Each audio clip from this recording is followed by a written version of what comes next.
Assalamualaikum warahmatullahi wabarakatuh. Saya Nazlin binti Rizwan daripada OUM Bandar Baru Bangi. Hari ini saya akan merakam satu video tugasan berkaitan subjek perancangan dan pentadbiran pendidikan awal kanak-kanak. Terlebih dahulu, saya ingin mengucapkan ribuan terima kasih kepada semua guru dan kaki tangan yang hadir dalam mesyuarat pada hari ini. Nama saya ialah Nazlin Rizwan dan saya merupakan pemilik Tadika Gemilang Bestari. Pada hari ini, kita akan membentangkan cadangan program pembangunan profesional guru selama 2 hari yang telah kita rancang untuk meningkatkan kompetensi dan profesionalisme guru dalam menghadapi cabaran pendidikan awal kanak-kanak masa kini. Tujuan pembentangan ini adalah untuk memperkenalkan program latihan yang akan dilaksanakan, menjelaskan tentang kepentingan pembangunan profesional berterusan serta menerangkan apa fokus latihan yang akan dilaksanakan kepada semua guru di pusat pendidikan ini. Kita akan bincangkan tentang kepentingan pembangunan profesional secara berterusan. Hadirin yang dihormati, kita semua tahu bahawa pendidikan awal kanak-kanak sentiasa mengalami perubahan seiring dengan perkembangan teknologi, perubahan sosial dan keperluan pembelajaran abad ke-21. Oleh itu, guru-guru tidak boleh selamanya bergantung semata-mata kepada ilmu yang diperolehi semasa latihan perguruan. Sebaliknya, perlu sentiasa memperbaharui pengetahuan dan kemahiran kita.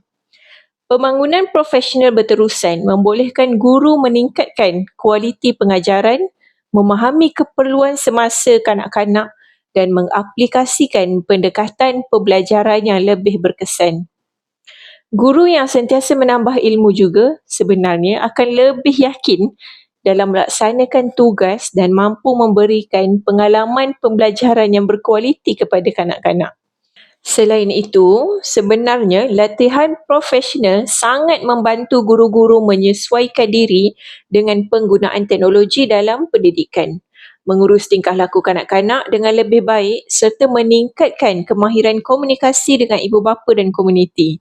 Apabila guru berkembang secara profesional, institusi pendidikan turut memperolehi manfaat melalui peningkatan kualiti perkhidmatan, kepuasan ibu bapa dan pencapaian perkembangan kanak-kanak yang lebih baik. Seterusnya adalah apakah fokus program latihan yang akan kita adakan?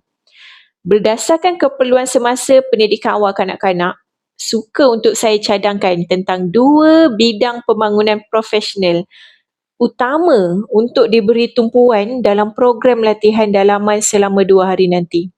Fokus pertama adalah pedagogi digital dalam pendidikan awal kanak-kanak. Bidang pertama ialah pedagogi digital. Pada masa kini, semua orang tahu bahawa teknologi telah menjadi sebahagian daripada kehidupan harian kanak-kanak. Oleh itu, guru perlu mempunyai kemahiran menggunakan teknologi secara berkesan bagi menyokong proses pengajaran dan pembelajaran. Melalui latihan ini, guru akan didedahkan kepada konsep pedagogi digital, penggunaan aplikasi pendidikan yang sesuai serta kaedah menghasilkan bahan pengajaran digital yang menarik dan interaktif. Guru juga akan mempelajari cara mengintegrasikan teknologi secara seimbang agar penggunaan peranti digital tidak menjejaskan perkembangan sosial, emosi dan fizikal kanak-kanak. Saya percaya penguasaan pedagogi digital akan membantu guru menjadikan proses pembelajaran lebih menyeronokkan, kreatif dan relevan dengan keperluan generasi masa kini. Fokus kedua pula adalah berkaitan dengan kesihatan mental dan kesejahteraan sosio-emosi kanak-kanak. Kesihatan mental merupakan asas penting dalam perkembangan dan pembelajaran kanak-kanak. Kanak-kanak yang mempunyai kesejahteraan emosi yang baik akan lebih mudah belajar, berinteraksi dengan rakan dan membina keyakinan diri. Melalui latihan ini, guru-guru akan mempelajari cara mengenal pasti tanda-tanda awal masalah emosi dan tingkah laku kanak-kanak. Juga guru akan mengenal pasti dan memahami keperluan sosio-emosi kanak-kanak serta mengaplikasikan strategi yang sesuai bagi menyokong perkembangan mereka. Guru-guru juga akan didedahkan kepada pelbagai aktiviti yang boleh membantu kanak-kanak mengurus emosi, meningkatkan kemahiran sosial dan membina hubungan yang positif dengan orang di sekeliling mereka. Saya yakin dengan pengetahuan ini, guru-guru dapat mewujudkan persekitaran pembelajaran yang lebih selamat, rasa penyayang dan inklusif untuk semua kanak-kanak. Untuk makluman, program ini akan dijalankan selama 2 hari di penginapan Wadi Amna Janda Baik Pahang.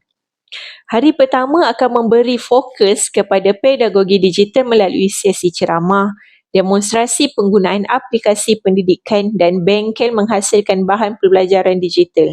Hari kedua pula, kita akan memberi fokus kepada kesihatan mental dan kesejahteraan sosio-emosi kanak-kanak melalui ceramah pakar, kajian kes, simulasi situasi sebenar dan aktiviti refleksi. Pada akhir program, guru diharapkan dapat mengaplikasikan pengetahuan dan kemahiran yang diperolehi dalam amalan pengajaran harian kalian. Sebagai penutup, saya percaya bahawa pembangunan profesional guru merupakan pelaburan yang sangat penting dalam meningkatkan kualiti pendidikan awal kanak-kanak. Program latihan yang dicadangkan ini bukan sahaja membantu meningkatkan kompetensi guru, malah dapat menyokong perkembangan holistik kanak-kanak dan memperkukuhkan imej institusi pendidikan. Saya berharap semua guru dan kaki tangan dapat memberikan komitmen penuh sepanjang program ini dan memanfaatkan setiap ilmu yang diperolehi untuk meningkatkan mutu pengajaran dan pembelajaran. Sekian sahaja pembentangan saya pada hari ini. Terima kasih atas perhatian dan kerjasama semua.